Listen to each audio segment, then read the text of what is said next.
I, male, mid-20s, spent most of my childhood and early adulthood focused on education. I'm not naturally gifted, so I had to focus and work hard, as my parents encouraged me to. Things finally slowed down later during college, and I found myself being more social. There was a girl, Nat, in my social circle whom I liked, so I asked her out. She laughed when I did, but she said it was just so unexpected and that's why she laughed. Still, it kinda stung. She declined and said she wasn't dating at the moment. Spoiler alert, she was definitely dating, just not me. But whatever, she said no, I moved on. I got a good job out of my hometown, partly based on my good school performance and connections through internship. Two of the guys from work, let's call them Tony and Steve, mid to late 30s, hung out with me a lot and got me to come out of my shell more. They told me to start coming to the gym with them cause they were tired of looking at my beanpole at SS. I had a lot of fun and improved my body drastically. Now, Tony and Steve were a couple, so whenever we would go out, they'd be really good wingmen and really got me out of my shell.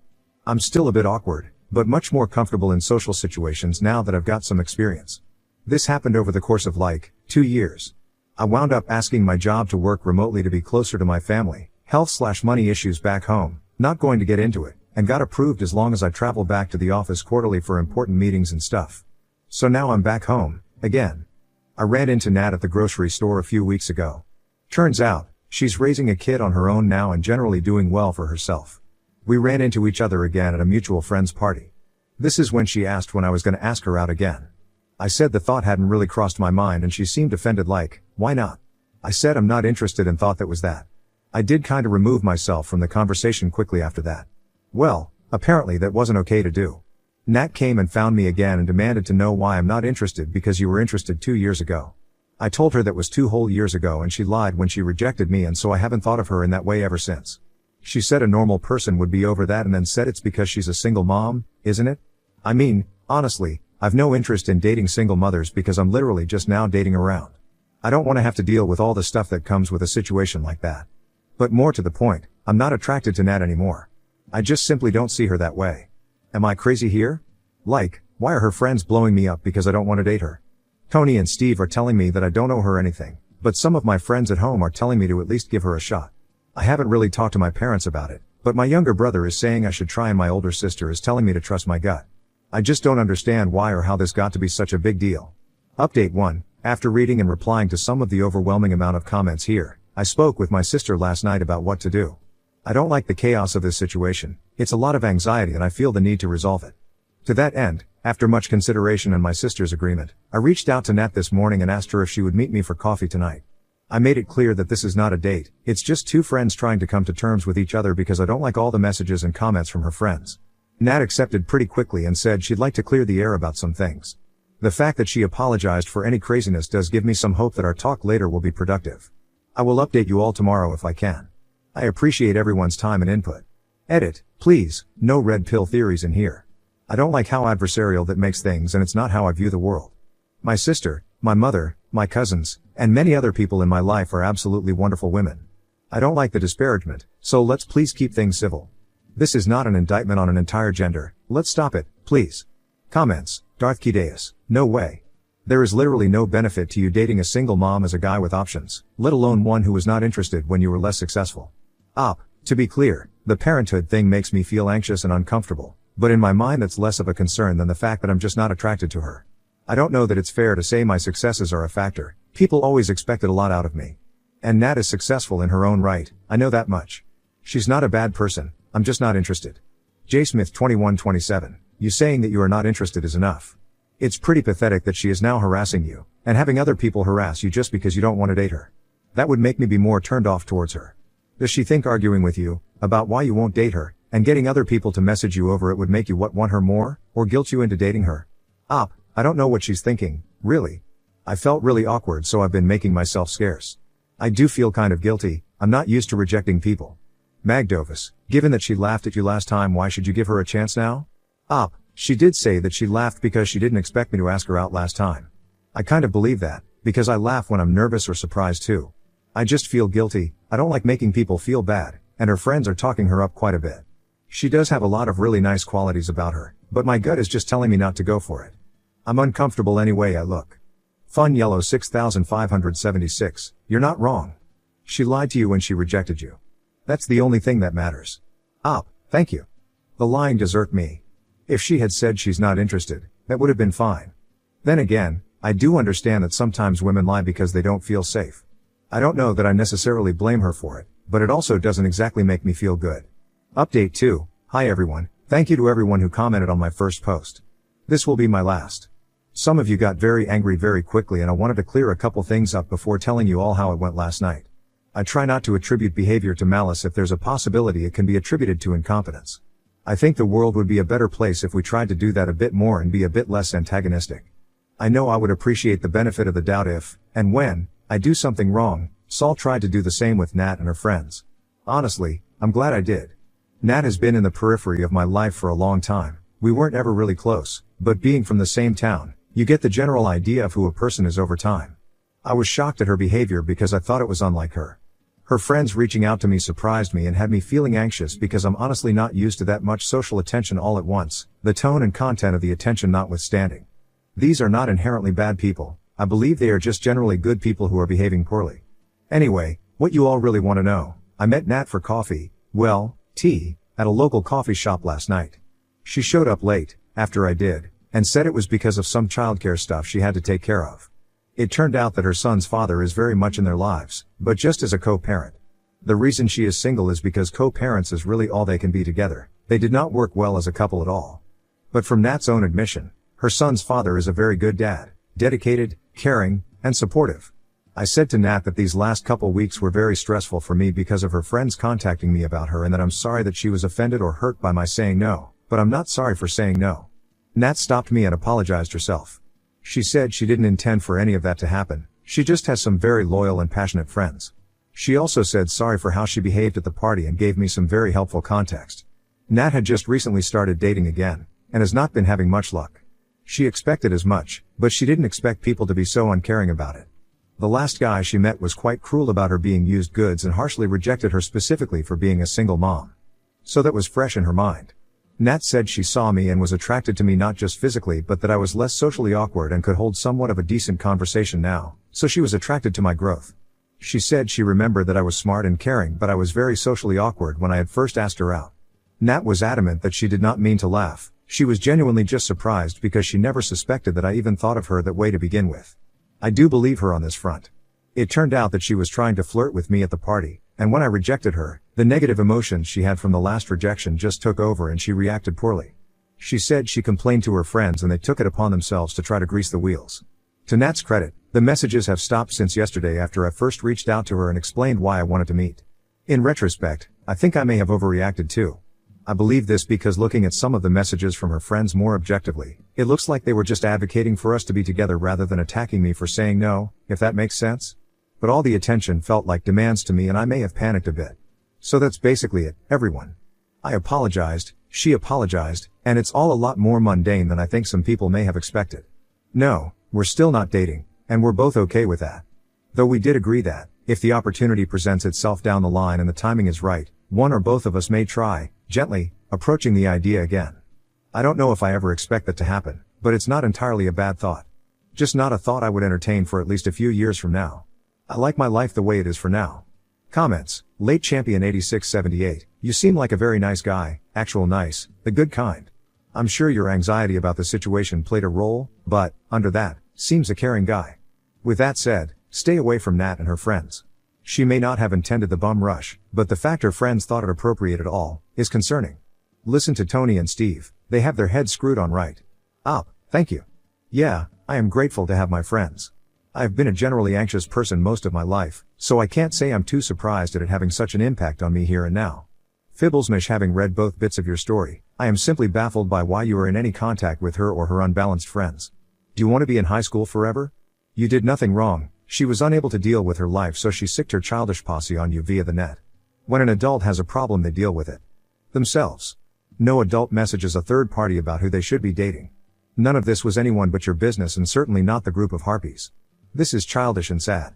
Stand up for yourself, tell her to never bother you again and move on with your life. Their refrigerator, Ike was someone he liked and had respect for at some point in his life and he wanted to give her a chance to redeem herself as that person in his mind. Does she deserve it? I don't think that matters because he wanted to clear the air. Yeah, I don't think she or her friends are reasonable but sometimes being human is to be unreasonable.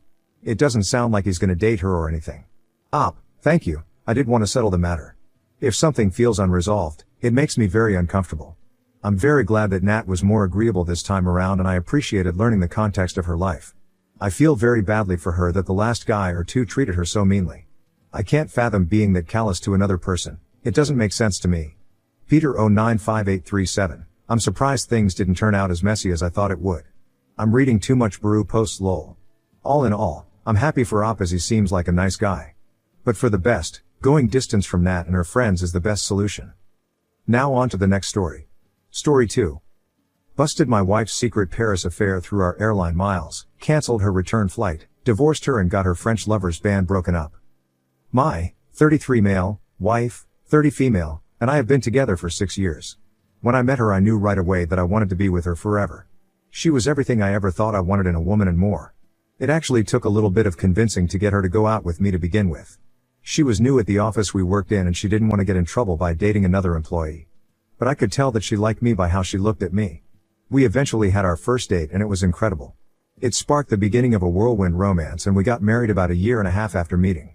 One of my favorite things about her was her desire to always be learning. Whether it was a new skill or a language, she was always trying to expand her horizons. She was a very worldly person, she loved to travel and she loved learning things about different cultures. I wasn't any of that, but I aspired to be, so I admired her for it. We did some traveling together when we first got married. We visited Singapore and Thailand together, which was incredible. When the pandemic happened, obviously we weren't able to travel at all. Not being able to travel and explore the world really took a toll on my wife. It truly was her greatest passion, and having her confined within a house for months was a nightmare for her. One of the things that she did to escape from that was to join this online club that would meet once or twice a month. People would just chat over a Zoom call about places they visited and their cultures. One of her favorite aspects of it was a recipe sharing section where everybody shared different foods from their respective cultures. She loved her group. She actually became pretty good friends with a lot of the members. They would chat with each other away from the group meetings and play games online or watch movies together through Discord. I was happy that she was able to find a way to survive those early days of the pandemic. When everything was clear, vaccines were coming out, and it was finally safe to travel, she jumped the first opportunity she had. Unfortunately, I was back working in the office, so my schedule wasn't permitting anything like that. She was actually laid off at the beginning of the pandemic and I was supporting us both. So if she wanted to travel, she would have been able to. We had a long conversation about it because she felt bad going without me, but she told me how trapped she felt after everything that happened. I wasn't happy with her going without me, I felt left out. But I knew that she needed that freedom, so I agreed to let her go. She left for a week and came back happier than I'd seen her in a long time. She had gone to Germany to visit one of the friends she made in her online group. She showed me a ton of pictures of them together, the things she'd seen, and the food she had eaten. I thought it was enough to satiate her desire to travel until we could do it together. But I was wrong. It only seemed to open a window for her to want to do more. I still couldn't take off and ignore my responsibilities to go with her. I explained how her traveling alone made me feel and she agreed that she would wait until I could take some time off before she went anywhere else. A couple of months after we had that conversation, she told me that one of her friends from the online group she was in had been begging her to come for her wedding. At first, I thought that I would have had enough time to request off of work and go with her. When she told me the dates I was disappointed because I knew I wasn't able to go. I had a big work conference that was mandatory that I attended. I reminded her of that and she told me she had forgotten all about it. I didn't realize this at the time, but she was lying about that then. I didn't have any reason to suspect that something was going on, so she seemed genuine when she told me that she forgot and wouldn't go if I couldn't go with her. She knew that I would tell her to just go without me. The weeks leading up to her departure were a little strange. I could tell that there was something wrong with her, but I didn't know what at the time. She was acting very nervous around me. She couldn't meet me in the eyes a lot of the time and it always seemed like there was something on the tip of her tongue that she wanted to say. We both left on the same day for our flights. I was so busy that I didn't even think to check in on her when her flight should have landed. When I got back to my hotel room at the end of the day, I checked my messages to see if she sent me anything, but she didn't. Before I started to worry, I logged into the airline's website to check her arrival time. Because I traveled for work a lot and she liked to travel in general, we had a joint account so we could accrue miles. I saw that there was a new flight logged in our history. She landed where she told me she was originally going to, but there was a departure to Paris, France an hour after the other flight arrived. She never mentioned anything about going to Paris while she was there. I screenshotted the information and I texted it to her to make sure that it was her that bought it. It wasn't impossible that somebody could have hacked our account and bought their own plane ticket. She didn't respond to me right away, but I got a message about 15 minutes after the Paris flight was scheduled to arrive. That pretty much confirmed to me that she was in Paris. I just didn't understand what she would be doing there. She called me from the airport and told me that she had a little extra time and she wanted to visit the city before the wedding. I was honestly a little too tired to argue with her, so I accepted it and figured we would talk about that later on. It was a little bit frustrating for me because airline tickets aren't cheap, especially not when somebody is buying business class and first class tickets everywhere they go. As I said, she lost her job at the beginning of the pandemic. I had an incredible job and supporting both of us wasn't an issue at all. But when she was making purchases like that, it would be nice to be aware of them. I went to sleep and didn't even think about it until I woke up in the morning. When I looked at my phone, I saw that I had a text message from an unknown number. It wasn't immediately alarming because I have a lot of spam text messages that come through on a daily basis. When I opened it to see what it was, I saw a picture of my wife standing in front of a mirror naked with a man standing behind her taking a picture. There was no context given to the photo at all. Immediately I replied and I asked who the person was and they read the message. They just didn't reply.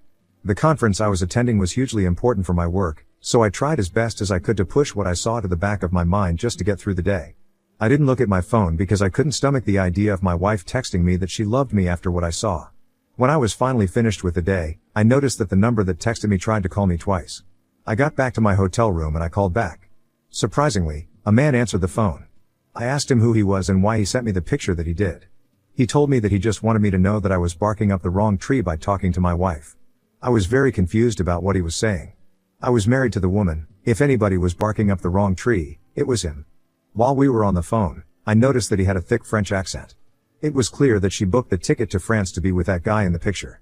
Out of curiosity, I checked the airline website again to see if she had booked another ticket back to the city she was originally supposed to be in, but she didn't. The only ticket that was remaining was her return flight home. Without thinking much about what I was doing, I removed my payment information from the website and I canceled her flight. I didn't know exactly what was going on there, but I knew she cheated on me. The details about what she told that guy weren't really any of my concern. She lied to me about why she needed to go abroad so she could sneak off with the other man. I doubted there was even a wedding she was supposed to attend. I finished up the conference and went home right away. If she was going to cheat on me, I was going to take everything from her. She could be stranded in Paris for the rest of her life and I wouldn't care. When the time came for her to come home, she called and texted me, and asked me about why I canceled her flight. She had no idea her little boyfriend told me about what was happening. I ended up answering the phone and explaining to her that I knew everything and she wasn't going to be returning to the States on my dime. She would have to figure out her own way home. She tried to explain the picture by saying that I misunderstood because that was an old photo of an ex. I knew for a fact it wasn't. She was lying to me yet again. I told her that she had one chance to tell me the truth and that was it.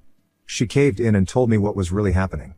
Of course, the man she met in Paris was one of the people from her online group. They had both gotten to talking and he seduced her. He was in a band and he was artsy, things that she would normally go for in a man before she met me. I didn't say anything about it, and I told her that when she got home she could expect to find divorce papers waiting for her. Then I hung up. I didn't buy her plane ticket back. She actually ended up having to call several people to try and get them to buy her a ticket because she didn't have any of her own money. I had completely cut her off after I found out she cheated. Her sister ended up buying her the ticket, then called me to ream me out over the phone about stranding her. I did some digging online to try to find out who the guy was that my wife was sleeping with. She mentioned that he had a band, but when I found him I was surprised by how many followers he had. He was a growing artist and had recently released a song that was doing pretty well. I knew it was wrong when I did it, but I couldn't help myself.